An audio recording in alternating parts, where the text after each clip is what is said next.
আসসালামু আলাইকুম। Words and ফ্রেজের ফুল সিলেবাসের উপর একদম নতুন একটা ভিডিও নিয়ে হাজির হয়েছি। তোমরা ভাবতে পারো ওয়ার্ডস অ্যান্ড ফ্রেজ তো শর্ট সিলেবাসও ছিল। হ্যাঁ, এটা শর্ট সিলেবাসও ছিল ঠিকই, কিন্তু তখন 10টা ওয়ার্ডস অ্যান্ড ফ্রেজ সিলেক্ট করে দেওয়া ছিল। মোস্ট অফ দ্য টাইমে ওই 10টা থেকে পরীক্ষায় আসতো, আর মাঝে মাঝে দুই একটা বাইরে থেকে দিত। ঠিক আছে, কিন্তু 2019 সাল বা তার আগে যদি তোমরা ওয়ার্ডস অ্যান্ড ফ্রেজে বোর্ড কোশ্চেন দেখো, তাহলে দেখবা এরকম ধরা বাঁধা 10-12টা কোনো ওয়ার্ডস অ্যান্ড ফ্রেজ ছিল না। তো সেই 2016 সাল থেকে 25 সাল পর্যন্ত যে যে ওয়ার্ডস অ্যান্ড ফ্রেজগুলো বিভিন্ন পরীক্ষায় এসেছে, সেই সকল ওয়ার্ডস অ্যান্ড ফ্রেজ নিয়ে আজকের এই ভিডিওটা আমি বানিয়েছি। আর থাম্বনেইলে ঠিক যেমন দেখেছো যে তোমরা অর্থ না পারলেও ইনশাল্লাহ most of the words and phrase তোমরা পারবে, আমি সেইভাবেই ভিডিওটা সাজিয়েছি। তো আর দেরি না করে চলো শুরু করি। ওয়ার্ডস অ্যান্ড ফ্রেজ, এটা তোমাদের পরীক্ষা 3 নম্বর কোশ্চেনে আসবে, এবং এখানে 10টা অপশন দেওয়া থাকবে উপরে, এবং সে 10টা গ্যাপ দেওয়া থাকবে। ঠিক আছে, এটা কিন্তু খুবই সহজ একটা, যদি আমরা বুঝতে পারি। তো দেখো আমরা ধাপে ধাপে শিখবো। প্রথম দেখবো হলো উড রেদার। উড রেদার দেখো মানে হলো বরং। এখন উড রেদারটা কোথায় বসে? দেখো সহজ একটা টেকনিক হলো, দুটি কাজের মধ্যে প্রথমটা পছন্দ করা বোঝাবে। ঠিক আছে, এবং কাজ দুটির মধ্যে ধ্যান থাকবে। আমরা দেখি অধিকাংশ স্টুডেন্ট যেটা করে, যখনই দেখবে, এই যে উদাহরণটা দেখো, যখনই দেখবে এরকম দুইটা কাজের মধ্যে ধ্যান থাকে, তখনই সেই গ্যাপে তারা উড্রেতা দিয়ে দেয়। এটা একটা শর্টকাট টেকনিক তুমি বলতে পারো। তাহলে আবারও বলছি কি, যখন দেখবা দুইটা কাজের ভিতরে বা কোনো একটা বাক্যে দুটো ওয়ার্ডের ভিতরে ধ্যান আছে, তখন আমরা দেবো হলো উড্রেদার। এটা হলো শর্টকাট কথা, কিন্তু এর বিস্তারিত ব্যাখ্যা হলো কি, দুইটা কাজ থাকবে, কাজের ভিতরে প্রথমটা পছন্দ করা বোঝাবে দ্বিতীয়টার চাইতে। এই হলো উড্রেদারের নিয়ম। তোমাদের বলে রাখি, উড্রেদারের আরেকটা কঠিন নিয়ম আছে, সেটা হলো এই যে বাক্যটা দেখো, I dash you did not, মানে প্রথমে একটা সাবজেক্ট থাকবে, পরে গ্যাপ, পরে আবার দ্বিতীয় সাবজেক্ট থাকবে, পরে ভিটু থাকবে। এইরকম ফরম্যাট হলো সেখানে কিন্তু দেন বসে। যেমন এইখানে দেখো I dash you did not, তোমরা সিলেট বোর্ড 2019টা একটু খেয়াল করে দেখতে পারো, এই নিয়মটা কিন্তু দিয়েছিল। তাহলে উড্রেদারের দুইটা নিয়ম, সাধারণত একটা হলো দুইটা কাজের মধ্যে দেন থাকবে, তখন আমরা দেব উড্রেদার, অথবা প্রথমে একটা সাবজেক্ট গ্যাপ, পরে ভিন্ন সাবজেক্ট, এবং পরে ভার্বের ভিটু। এই ফরম্যাট হলো আমরা সেখানে কি দেবো, উড্রেদার। পরে আসছিল ওয়াজ বর্ন, জন্মগ্রহণ করা বা জন্মগ্রহণ করেছিল। আমাদের অপশনে বি বর্ণ থাকতে পারে, বি বর্ণ হোক আর ওয়াজ বর্ণ হোক, আমরা অ্যান্সার লেখার সময় ওয়াজ বর্ণ ব্যবহার করব। ঠিক আছে, তো এটা কোথায় বসে ওয়াজ বর্ণ? দেখো টেকনিকে কি বলেছে, সাধারণত বিখ্যাত ব্যক্তির উল্লেখ থাকে, মানে ওই বাক্যে সাধারণত ওয়াজ বর্ণ যত জায়গায় বসবে, তার মনে করো 95% বাক্যে দেখবে বিভিন্ন বিখ্যাত ব্যক্তির কথা উল্লেখ থাকে। এবং গ্যাপের পরে, এই যে গ্যাপের পরে তুমি দেখবা স্থান, সাল বা বিভিন্ন পরিবারের নাম থাকে। স্থান, সাল বা পরিবার থাকবে গ্যাপের পরে। ঠিক আছে, তাহলে যখনই দেখবো গ্যাপের পরে স্থান, সাল বা পরিবার, তখন আমরা কি দেব, সেই গ্যাপে দেব ওয়াজ বর্ন। ঠিক আছে, তো আমরা একটু উদাহরণ দেখি। জসিমউদ্দিন ইজ কল্ড পল্লী কবি। জসিমউদ্দিন একজন বিখ্যাত ব্যক্তি। তো দেখো হি ড্যাশ ইন ফরিদপুর, গ্যাপের পরে স্থান আছে, তাহলে এখানে কী হবে, ওয়াজ বর্ন হবে। পরে দেখো এখানে আরেকটা বিস্তারিত কথা বলেছি, বিখ্যাত ব্যক্তির পাশাপাশি দেশ বা নিজের ক্ষেত্রে ওয়াজ বর্ন ব্যবহৃত হয়। হ্যাঁ, এই দুইটা হলো ব্যতিক্রম হয় ওয়াজ বর্নের ক্ষেত্রে। আমি আবারও বলছি যে ওয়াজ বর্ন হলো সাধারণত বিখ্যাত ব্যক্তির কথা থাকে, তখন আমি ওয়াজ বর্ন দেব। কিন্তু ওয়াজ বর্নে দুইটা ব্যতিক্রম আসে, সেটা কি, মাঝে মাঝে দেশের কথা থাকতে পারে, অথবা নিজের কথা দিয়েও ওয়াজ বর্ন ব্যবহৃত হয়। উদাহরণ দেখি আমরা, Bangladesh dash at the cost of blood of 3 million innocent people. Bangladesh 30 লক্ষ নিরাপদ মানুষের রক্তের বিনিময়ে কি হয়েছিল, জন্মগ্রহণ করেছিল। আবার একটা সি নম্বর দেখো, I dash and grew up in Bangladesh. আমি বাংলাদেশের ড্যাশ এবং বেড়ে উঠেছিলাম। তাহলে কী হবে, ওয়াজ বর্ন। যারা অর্থ বোঝো তাদের তো কোনো সমস্যা নেই, যারা অর্থ বোঝো না তাদের এই টেকনিকগুলো খেয়াল রাখতে হবে।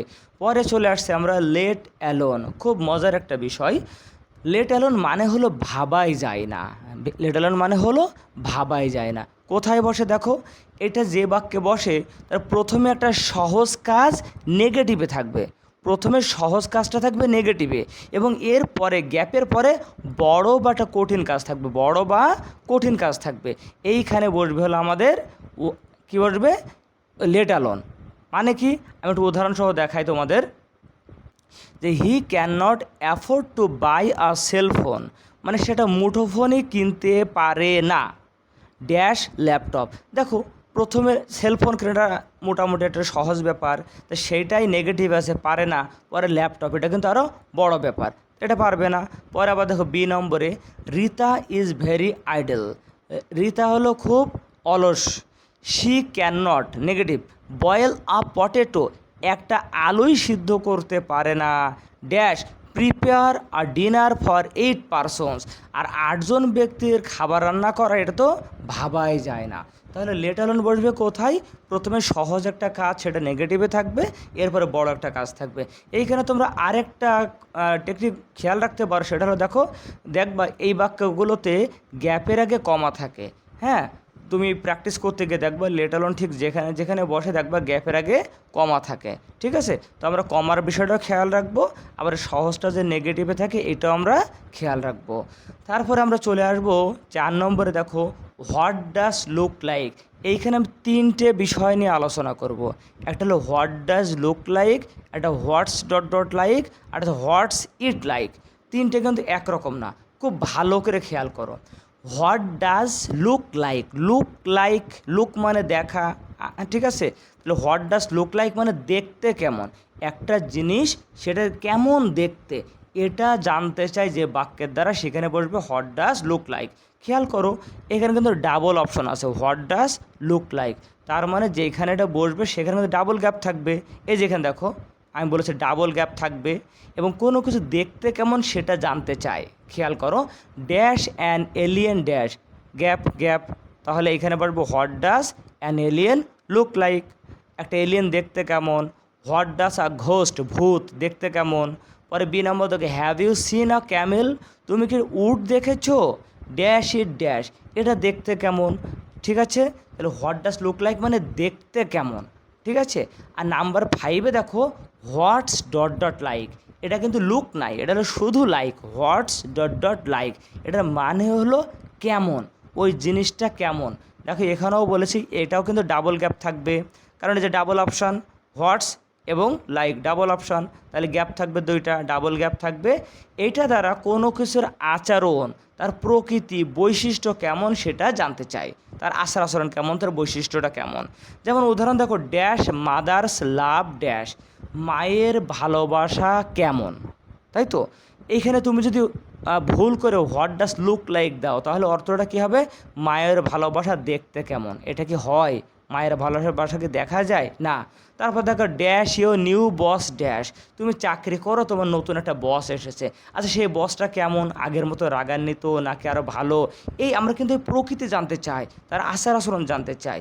তাহলে যখন ডাবল গ্যাপ থাকবে এবং সেটা দ্বারা আচার আচরণ জানতে চাইবে, তখন আমরা দেব হোয়াটস লাইক।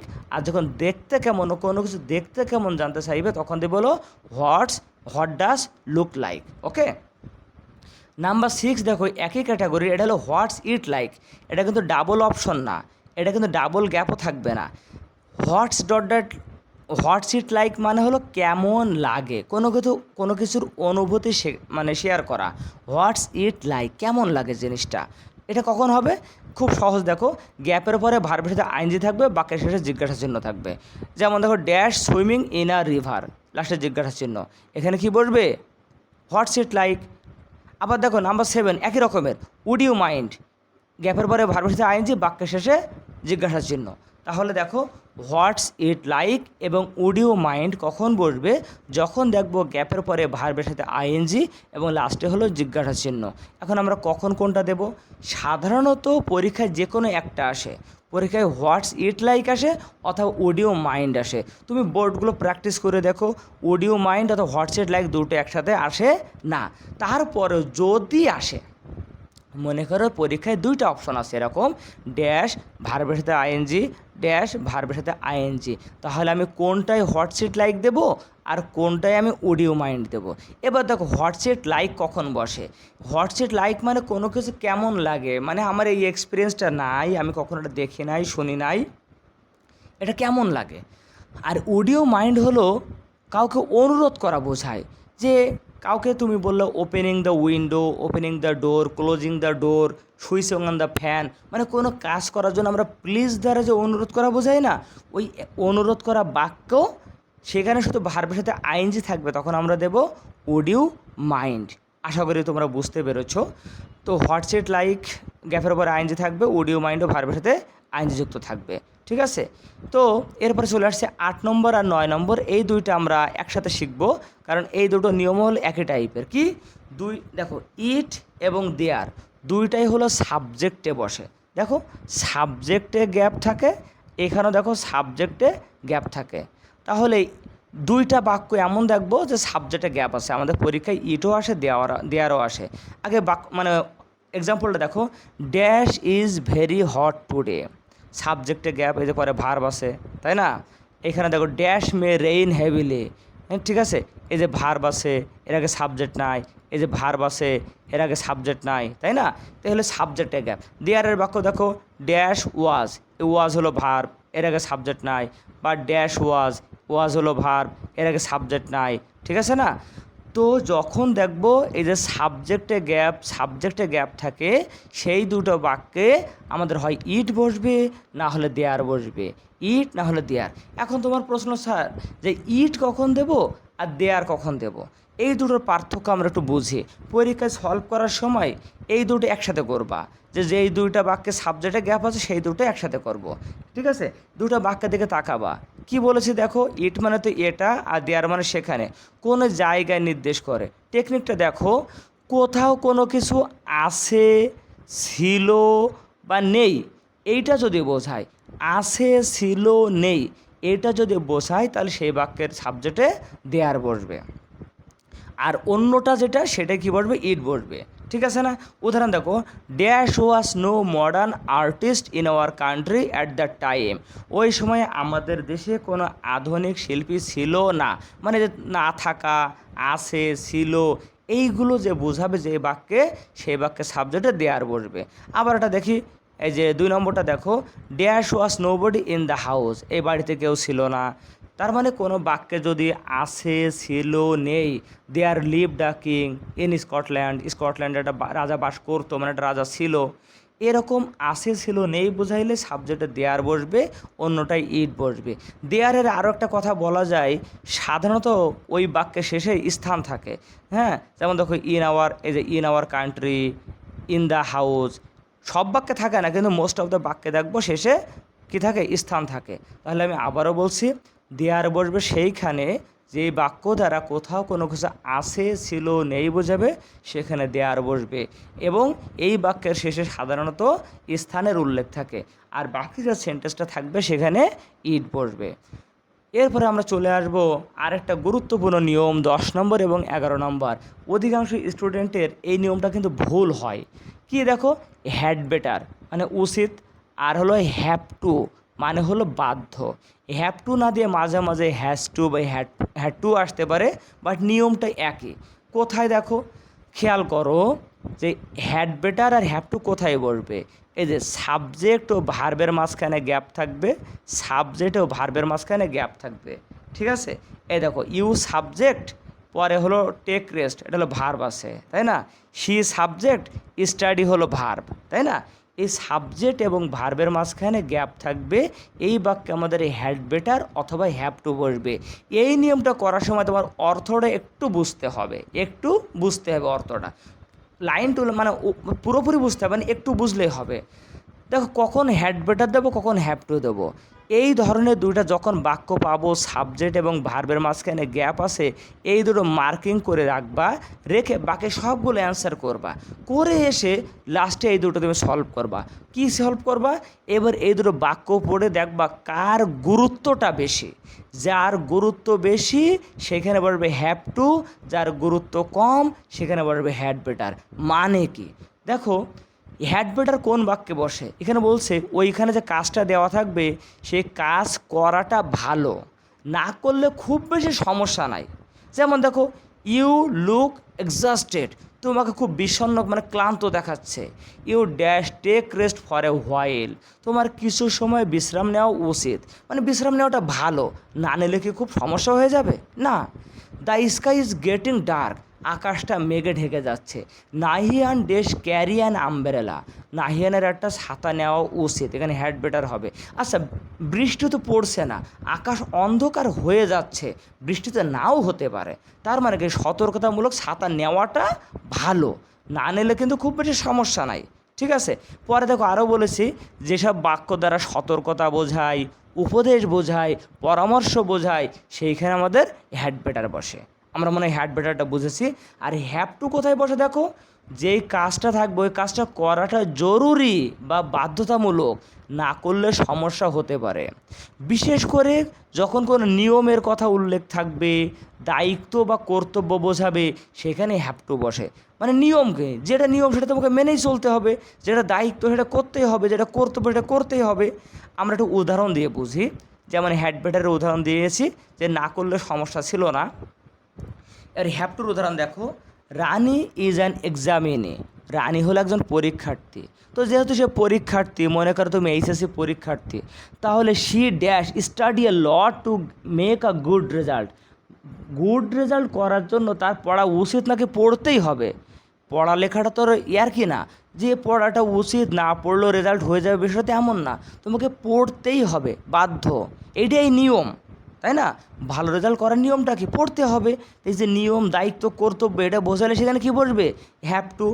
তারপর দেখো, all passengers dash fill in an immigration form on arrival, যে কেউ যখন বিমান থেকে কোনো দেশে আসে, এয়ারপোর্ট ছাড়ার আগে তাকে ইমিগ্রেশন একটা ফর্ম পূরণ করতে হয়, এটা কিন্তু নিয়ম, করতেই হবে, না করলে কিন্তু তোমাকে বের হতে দেবে না, এটা তোমার মামা বাড়ির আবদার না যে আমার ইচ্ছা হলো না পূরণ করলাম না, করতেই হবে। তাহলে এইখানে বসবে বলে হ্যাভ টু। ঠিক আছে, আমরা মনে হয় কিছুটা বুঝতে পেরেছি, না বুঝলে অবশ্যই আমাকে কমেন্ট করে জানাবে। এরপর আসে দেখো অ্যাজ সুন অ্যাজ, যেই মাত্র। এই অ্যাজ সুন অ্যাজের নিয়ম কিন্তু আমরা কমপ্লিটিং সেন্টেন্সেও শিখবো, রাইট ফর্ম ভার্বেও শিখবো, তো একেবারে শিখে ফেলি। অ্যাজ সুন অ্যাজ বসে মূলত দুটি যখন ক্লজ থাকবে, দুইটা ক্লজেই ভি2। যেমন দেখো, উই ইনফর্মড দ্য পুলিশ, একটা ক্লজে ভি2, দ্য ইনসিডেন্ট টুক প্লেস, ভি2। খেয়াল করছো, অ্যাজ সুন অ্যাজ বসে দুইটা ক্লজ থাকবে, দুইটাই ভি2তে থাকবে, এইখানে বসবে অ্যাজ সুন অ্যাজ। ঠিক আছে, আবার দেখো অ্যাজ সুন অ্যাজ আগে বসে এই যে ভি2, মানে দুইটা ক্লজ বাক্যাংশ থাকবে, দুইটাই পাস্ট টেন্সে থাকবে, এর মাঝখানে গ্যাপ হলেও অ্যাজ সুন অ্যাজ, এর প্রথমে গ্যাপ হলেও অ্যাজ সুন অ্যাজ। ঠিক আছে, এই অ্যাজ সুন অ্যাজ আর এক জায়গায় বসতে পারে, সেটা হলো গ্যাপের পরে যদি পসিবল থাকে। তো গ্যাপের পরে পসিবল, তাহলে এই গ্যাপে যদি অ্যাজ সুন অ্যাজ দেই, কী হয়ে যাবে, অ্যাজ সুন অ্যাজ পসিবল। উদাহরণ দেখো, হিজ মাদার ইজ সিক, তার মা অসুস্থ, হি নিডস টু গো হোম, তার বাড়ি যাওয়া প্রয়োজন, ড্যাশ পসিবল। এই পসিবল থাকলেই আমরা তার আগে কী দিয়ে দেবো, অ্যাজ সুন অ্যাজ দিয়ে দেবো। তাহলে কী হলো, অ্যাজ সুন অ্যাজ পসিবল। তাহলে অ্যাজ সুন অ্যাজের কিন্তু দুইটা নিয়ম গেল, যে দুইটা বাক্যাংশই ভি2তে থাকবে, সেখানে অ্যাজ সুন অ্যাজ, অথবা গ্যাপের পরে পসিবল হলে অ্যাজ সুন অ্যাজ, ঠিক কি না? এবার নাম্বার সি দেখো, it is a cold day. ও, এখানে বলি, আবার অ্যাজ সুন অ্যাজের আরেকটা নিয়ম আছে, এটা ইফের মতো নিয়ম। সেটা হলো, একটা বাক্যাংশ যদি প্রেজেন্টে হয়, আরেকটা বাক্যাংশ প্রেজেন্ট বা ফিউচারে হতে পারে, আরেকটা বাক্যাংশ প্রেজেন্ট বা ফিউচারে হইতে পারে, এরকম বাক্য অ্যাজ সুন অ্যাজ বসে। এরকম বাক্য পরীক্ষায় সম্ভবত এ যাবৎকালে একটা কি দুটা কটা এসেছে, খুব বেশি আসে না, আসে হলো ভি2 নিয়মটা। ঠিক আছে, তোমরা বোর্ড কোশ্চেন প্র্যাকটিস করলেই বুঝবে, এবং আমি ইনশাল্লাহ 2 দিন পরে এই বোর্ড কোশ্চেনের আর একটা ভিডিও দেবো প্র্যাকটিসের, তোমরা দেখে নিবা। তাহলে দেখো, it is a cold day dash the sun rises, যেই মাত্র সূর্য ওঠে, দ্য ফগ ডিসঅ্যাপিয়ার্স, যে এটাও প্রেজেন্টে, এটাও প্রেজেন্টে। তাহলে অ্যাজ সুন অ্যাজের কিন্তু 3টে নিয়ম দেখলাম। ওকে, এরপর আমরা চলে আসছি as if, as though, since. আগেই বলে রাখি, এবার যেগুলো শেখাবো এগুলো কিন্তু পরীক্ষা খুব বেশি আসে না, বাট আসে, মাঝে মাঝে আসে। ঠিক আছে, কিন্তু এতক্ষণ যে 12 পর্যন্ত শেখালাম, এগুলো কিন্তু পরীক্ষা খুবই আসে, তোমরা বোর্ড কোর্সে প্র্যাকটিস করে দেখবো, ওইগুলো খুবই আসে। তো দেখো, অ্যাজ সুন অ্যাজ দো আর সিন্স, এদের নিয়মটা কি জানো? অ্যাজ সুন, অ্যাজ ইফ আর অ্যাজ দো এর মানে হলো যেন, বা এমনভাবে যেন, এমনভাবে যেন। অ্যাজ ইফ, অ্যাজ দো মানে হলো যেন বা এমনভাবে যেন। আর সিন্স, সিন্স সাধারণত সময়ের ব্যাপ্তি বোঝায়। ঠিক আছে, তো কখন বসবে দেখো, প্রথম ক্লজে প্রেজেন্ট থাকবে, দ্বিতীয় ক্লজে ভি2, এরকম হলে সেখানে অ্যাজ ইফ বসবে, অথবা প্রথম ক্লজে V2 পরের ক্লজে V3। মানে কি, মানে প্রথম ক্লজে V1 পরের ক্লজে V2, প্রথম ক্লজে V1 পরের ক্লজে V2, অথবা ঠিক আছে, আর প্রথম ক্লজে V2 হলে পরের ক্লজে হ্যাড প্লাস V3। এই ফরম্যাট হলে সেখানে অ্যাজ ইফ, অ্যাজ দো বা সিন্স বসে। দেখো হি ওভারলুকস মি, লুকস প্রেজেন্টে আছে, পরে দেখো হি নেভার নিউ পাস্টে আছে, V1 V2, এখানে বসবে অ্যাজ ইফ বা অ্যাজ দো, যেটা অপশানে থাকবে সেটা বসবে। হি স্পিক্স, স্পিক্স প্রেজেন্টে ড্যাশ হি নিউ এভরিথিং, কী বসবে, অ্যাজ ইফ বা অ্যাজ দো বসবে প্রেজেন্টে পাস্টে। দেখো শি অ্যাক্টস, সে এমনভাবে কাজ করছে অ্যাজ ইফ যেন শি ওয়ার এ ম্যাড, সে যেন একটা পাগল, এই যে পাস্টে, এই যে প্রেজেন্টে। তাহলে present past, past past perfect, এই ফরম্যাট হলে সেখানে আমাদের কী বসবে, অ্যাজ ইফ, অ্যাজ দো বা সিন্স, আমাদের অপশনে যেটা থাকবে সেটা বসে যাবে। এই নিয়মটা কিন্তু কমপ্লিটিং সেন্টেন্সের জন্য খুবই গুরুত্বপূর্ণ। ওকে, এরপর আসছে 14 নম্বর নিয়ম, ইউজ টু, অভ্যস্ত। ইউজ টু মানে হলো অভ্যস্ত, অতীতে কোনো কাজে অভ্যস্ত থাকা বোঝায়। এটাও হলো আমাদের সাবজেক্ট এবং ভার্বের মাঝখানে গ্যাপ থাকবে, কিন্তু এটা দ্বারা অতীতকে ইন্ডিকেট করবে। এই দেখো এখানে চাইল্ডহুডের কথা লেখা আছে। ইউজ টু মানে সাধারণত অতীতকালে কোনো কাজে আমরা যে অভ্যস্ত ছিলাম, অতীতকালে এই কাজগুলো করতাম, এইটা বোঝাইতে আমাদের বসে হলো ইউজ টু। ঠিক আছে, দেখো we dash swim in the river in our childhood. এখন তো চাইল্ডহুড নাই, এখন প্রাপ্তবয়স্ক হয়ে গেছে, তো বলছে আমাদের শৈশবকালে আমরা নদীতে সাঁতার কাটতাম, এটা অভ্যস্ত ছিলাম, এখানে বলবে ইউজ টু। ইউজ টুর আরেকটা নিয়ম আছে, সেটা হলো বি ইউজ টু। এটা হলে গ্যাপের পরে আবার ভার্বের সাথে আইনজি যুক্ত হয়। যেমন দেখো she is use to living alone, সে একাকী বাস করতে অভ্যস্ত। ঠিক আছে, আচ্ছা কম আসে, একবারই আসছিলো সিলেট বোর্ড 19-এ। পরে 15 নম্বর দেখো হোয়াট ইফ। হোয়াট ইফ মানে কি হবে যদি বা কি হতো যদি। এটা খুবই সহজ একটা নিয়ম, পুরা একটা বাক্য থাকবে, সাবজেক্ট ভার্ব অবজেক্ট কমপ্লিমেন্ট যা যা লাগে সব মনে করা আছে, হুদায় লাস্টে একটা জিজ্ঞাসা চিহ্ন, লাস্টে একটা জিজ্ঞাসা চিহ্ন, এই বাক্যের সাবজেক্টে বলবে হোয়াট ইফ। যেমন উদাহরণ দেখো dash as you subject verb object complement যা সব আছে, লাস্টে জিজ্ঞাসা চিহ্ন, তাহলে এখানে কি বলবে হোয়াট ইফ। তার মানে কি হতো যদি তুমি বাইক চালাচ্ছিলে এবং তোমার একটা অ্যাক্সিডেন্ট হতো। ঠিক আছে, তারপরে নাম্বার 16 দেখো লেস্ট। এটা কমপ্লিটিং সেন্টেন্সের গুরুত্বপূর্ণ একটা নিয়ম, এখন শিখে রাখো, কমপ্লিটিংয়ে কাজে লাগবে ইনশাল্লাহ। তো লেস্ট মানে হলো তা না হলে, খুব কম আসে, এখন যেগুলো শেখাচ্ছে এগুলো পরীক্ষায় খুব কম আসে, বাট আসে। লেস্টের নিয়ম কি, সাবজেক্টের পরে শুড বা মাইট থাকে। যখনই দেখবো সাবজেক্টে পরে এই শুড বা মাইট থাকে, তখন আমরা কী দেবো, এখানে লেস্ট দেবো। দেখো হি ওয়াক ফাস্ট, সে দ্রুত হেঁটেছিল, লেস্ট হি মাইট বি কট, তা নাহলে সে ধরা পড়ে যেত। একইভাবে দেখো সো দ্যাট। সো দ্যাট মানে হলো যাতে। সো দ্যাট কখন হবে, যখন সাবজেক্টে পরে ক্যান বা কুড থাকবে। তাহলে সাবজেক্টে পরে শুড বা মাইট হলে লেস্ট, আর সাবজেক্টে পরে ক্যান বা কুড হলে আমরা দেবো হলো সো দ্যাট। ঠিক আছে, এই যে আই স্টাডিড হার্ড, আমি কঠোরভাবে পড়াশোনা করেছিলাম, সো দ্যাট আই কুড, এই সাবজেক্টের পরে কুড আছে, দেখেছো, সাবজেক্টের পরে ক্যান বা কুড হলে আমরা কী দেবো, সো দ্যাট। 18 নম্বর নিয়ম, এটা কমপ্লিটিং সেন্টেন্সের জন্য এটাও খুব গুরুত্বপূর্ণ নিয়ম, সেটা হলো it is high time, it is the time, আরও আছে it is time, it is the time, it is about time. ঠিক আছে, তো ইট ইজ হাই টাইম বা টাইম যাই হোক না কেন, এর অর্থ হলো এটাই উপযুক্ত সময়। কখন বসবে, বাক্যের প্রথমে গ্যাপ থাকবে, সাবজেক্টে পরে V2 থাকবে। এই যে যেমন দেখো ড্যাশ উই স্টপড কারাপশন, এই যে ড্যাশ বাক্যের প্রথমেই গ্যাপ, এবং দেখো we stopped corruption V2 dash you started to read attentively, subject V2, এই জায়গায় বসবে ইট ইজ হাই টাইম, এটাই উপযুক্ত সময় দুর্নীতি থামানোর, এটাই উপযুক্ত সময় তুমি মনোযোগ দিয়ে পড়াশোনা করো বা করার। ওকে, তাহলে সাবজেক্টে মানে বাক্যের প্রথমেই গ্যাপ, পরে সাবজেক্টে পরে V2। 19 নম্বরে চলে আসছে আমরা, এটা হলো no sooner had. No sooner had মানে হলো যেই না মাত্র। নো সোনার হ্যাড কখন বসবে, দেখো প্রথম ক্লজে V3 থাকবে এবং দ্বিতীয় ক্লজে V2 মানে ভার্বের পাস্ট ফর্ম থাকবে। ঠিক আছে, এবং ক্লজ দুটির মাঝখানে দ্যান থাকবে। এই যে দেখো ক্লজ দুটোর মাঝখানে দেন, প্রথম ক্লজে V3, পরের ক্লজে V2, এইখানে বসবে নো সোনার হ্যাড। আমরা একদম 1 নম্বর নিয়মে কিন্তু দেখেছিলাম বাক্যের দেন থাকলে আমরা উড রেদার দিচ্ছিলাম, তাই না? তো ওইখানে কিন্তু বাক্যের ভিতরেই গ্যাপ ছিল, সাবজেক্টের পরেই গ্যাপ, এবং দুটি কাজের মধ্যে দেন ছিল। আর এখন দেখো দুটি বাক্যাংশ, হ্যাঁ ঠিক আছে না?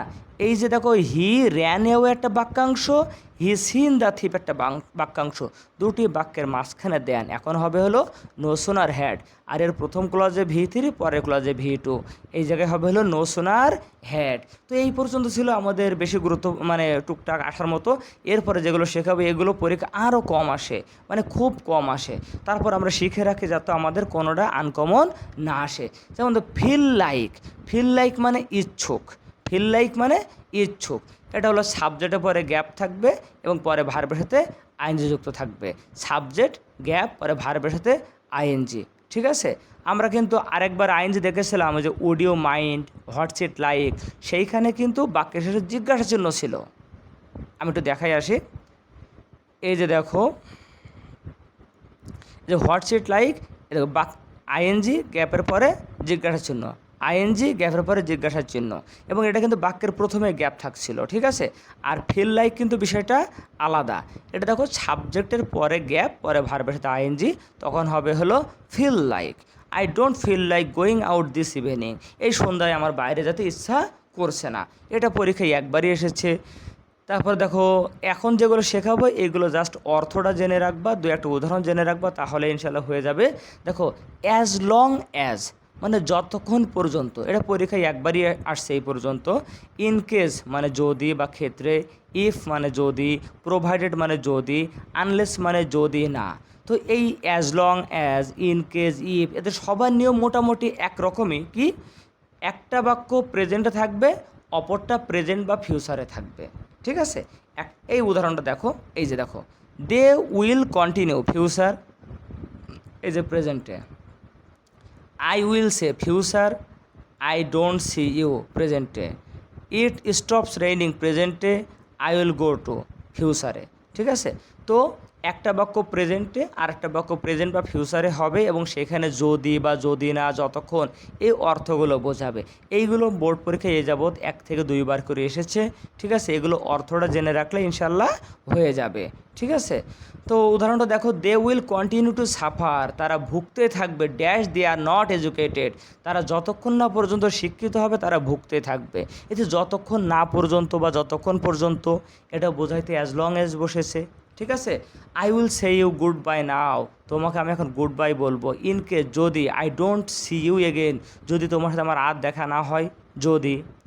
প্রোভাইডেড দ্যাট মানে যদি, ইট স্টপস রেইনিং, যদি বৃষ্টি থেমে যায়, I will go to play football, আমি ফুটবল খেলতে যাব, যদি অর্থ বোঝাইতে। আমাদের অপশনে যেটা থাকবে সেটার অর্থ অনুযায়ী আমরা গ্যাপে বসিয়ে দেব। এদের নিয়মটা তো বুঝছোই, একটা প্রেজেন্টে থাকবে আর একটা ফিউচারে। তারপর দেখো ইন অর্ডার টু, এটাও এ যাবৎকাল একবারই এসেছে। ইন অর্ডার টু মানে লক্ষ্যে, এই যে he was flying here and there dash find water, পানি খোঁজার লক্ষ্যেই উড়ে বেড়াচ্ছিল ওই যে থার্স্টি ক্রো, ঠিক আছে? তাহলে কী হবে, in order that, sorry in order to. আবার ইন অর্ডার দ্যাটও আসতে পারে, এটা হলো সো দ্যাটের মতো। আমরা তখন দেখাচ্ছি সো দ্যাট কখন হয়, যখন সাবজেক্টের পরে ক্যান বা কুড বসে তখন সো দ্যাট বসে। সো দ্যাট আর ইন অর্ডার দ্যাট একই ধরনের জিনিস। যেমন দেখো তানিশা ওয়েন্ট টু কলেজ, কলেজে গিয়েছিল, dash she could learn something, এই যে সাবজেক্টের পরে কুড আছে। ইন অর্ডার দ্যাট, অপশানে যদি ইন অর্ডার দ্যাট থাকে in order that, so that থাকলে সো দ্যাট, সাবজেক্টের পরে ক্যান বা কুড হলে, কেমন? তারপরে দেখো হোয়েন এভার মানে যখনই হোক, এটাও একবারই এসেছে পরীক্ষায়। এগুলো জাস্ট অর্থ জানলেই হয়ে যাবে ইনশাল্লাহ। হোয়েন এভার মানে যখনই হোক। Whenever I go to Dhaka, I meet him, যখন আমি ঢাকায় যাই আমি তার সাথে দেখা করি, ঠিক আছে? তারপর দেখো অ্যাজ ফার অ্যাজ, যতদূর বা যতটা। As far as I know, আমি যতটুকু জানি, he is an honest man, সে একজন সৎ ব্যক্তি। এটাও এ যাবৎকাল বোর্ডে একবারই এসেছে। এখন যা দেখবা সবগুলো বোর্ডে একবার করে এসেছে, ঠিক আছে? তারপর নট অনলি বাট অলসো, মানে শুধু যে এটা তাই নয় বরং ওইটাও, মানে ডাবল গ্যাপ থাকবে এবং দুটা গ্যাপ থাকবে। দেখো sorry, he was not only a poet but also dramatist, সে যে শুধু একজন কবি ছিল তাই না, বরং একজন নাট্যকারও ছিল। নট অনলি বাট অলসো, শুধু যে এইটা তা না বরং ওইটাও, এটাও একবারই এসেছে। তারপর 26 নম্বর ব্লো অনস ওন ট্রাম্পেট, একবারই এসেছে সিলেট বোর্ড 19-এ। সিলেট বোর্ড 19-এ প্রশ্নটা একটু কঠিন হয়েছিল, তোমরা দেখে আসতে পারো ওয়ার্ডস অ্যান্ড ফ্রেজের। তো ব্লো ওয়ান্স ওয়ান ট্রাম্পেট মানে নিজের ঢোল নিজে পেটানো। আই নো ইউ ওয়েল, আমি তোমাকে খুব ভালোভাবে চিনি। You need not blow your own trumpet, তোমার নিজের ঢোল নিজে পেটানোর দরকার নেই। নিড নট হ্যাভ মানে না করলেও হতো, এটাও একবারই এসেছে। দ্য ট্রেন ওয়াজ লেট, ট্রেনটা এমনিতে দেরি করেছে। উই নিড নট হ্যাভ হারিড, আমাদের এত তাড়াহুড়া করার দরকার ছিল না। নিড নট হ্যাভ মানে না করলেও হতো। অ্যাজ ফাস্ট অ্যাজ মানে যত দ্রুত, এটা আমার অর্থ লিখে নাই। দেখো আই ক্যান নট রান, আমি দৌড়াইতে পারি না। As fast as a Sita, একটা সীতাবাগের মতো দ্রুত দৌড়াইতে পারি না। এটা হলো তোমার পজিটিভ ডিগ্রি, তোমরা যারা ডিগ্রি সেন্স শিখেছো এসএসসিতে, ইন্টারেও আছে তোমাদের ট্রান্সফরমেশনে। তো অ্যাজ ফাস্ট অ্যাজ। তারপর 29 নম্বর দেখো, এটাও একবারে আসছে পরীক্ষায়। হোয়াট ডু ইউ মিন, তুমি কি বলতে চাও। এটা হলো পুরা বাক্যর শেষে জিজ্ঞাসার চিহ্ন, দেখছো পুরা বাক্য তার সাথে জিজ্ঞাসার চিহ্ন। আর উই লেজি মানে তুমি কি বলতে চাও, আমরা কি অলস, এই যে বাক্যের শেষে জিজ্ঞাসার চিহ্ন। What do you mean. But for, এটাও একবারই এসেছে। বাট ফর মানে যদি না হতো, কোনো কিছু যদি না হতো, যদি না আসতে। দেখো but for your timely intervention I would have been assaulted by them, যদি তুমি সময় মতো না আসতে আমি তাদের কাছে অপদস্থ হতাম। ওই যে সিনেমার তোমরা ডায়লগ জানো, নায়িকারা যখন হিরো নায়িকাকে বাঁচায় ভিলেনদের হাত থেকে, তখন বলে ইস আপনি যদি সময় মতো না আসতেন তাহলে আজকে কী যে হতো। ওই যে যদি না হতো, যদি কোনো কিছু না হতো, এইটা বোঝাতে বাট ফর বসে, ঠিক আছে। লাস্ট ওয়ান আমরা শিখবো হাউ টু। হাউ টু মানে কীভাবে। They don't know how to swim, কীভাবে সাঁতার কাটতে তারা জানে না। তো দেখো সুপ্রিয় শিক্ষার্থীরা, তোমরা মোটামুটি যদি এই 19-20 পর্যন্ত পড়ো, আশা করি পরীক্ষায় সব কমন পাবে। যারা একটু দুর্বল টাইপের তারা 15 পর্যন্ত পড়বে, ইনশাল্লাহ ম্যাক্সিমামই কমন পেয়ে যাবে। 2-1টা যদি না আসে, দেখো মনে করো তুমি এই 15 পর্যন্ত পড়েছো, পরীক্ষা তোমার 7টা থেকে 8টা, সরি 8টা বা 9টা কমন আসছে, একটা মনে করো কমন আসে নাই, তাহলে ওই 9টা তুমি এই নিয়ম অনুযায়ী বসিয়ে দিবা। আর যেই একটা কমন আসে নাই, একটা গ্যাপ বাকি থেকে যাবে, ওই একটা বসায় দিবা। আমার কথা বুঝছো তো মনে হয়। আমরা প্রথম 15টা পড়লেই আশা করি 10টাই কমন পাবো। আর যদি প্রশ্ন একটু কঠিন হয়, অথবা একটা সর্বোচ্চ 2টা আনকমন আসতে পারে। আর এই সবগুলো পড়লে ইনশাল্লাহ সবগুলোই কমন পাবে। তো সবার জন্য শুভকামনা রেখে আজকে শেষ করছি এই পর্যন্তই। আল্লাহ হাফেজ, পরবর্তী ভিডিও দেখার আমন্ত্রণ রইল।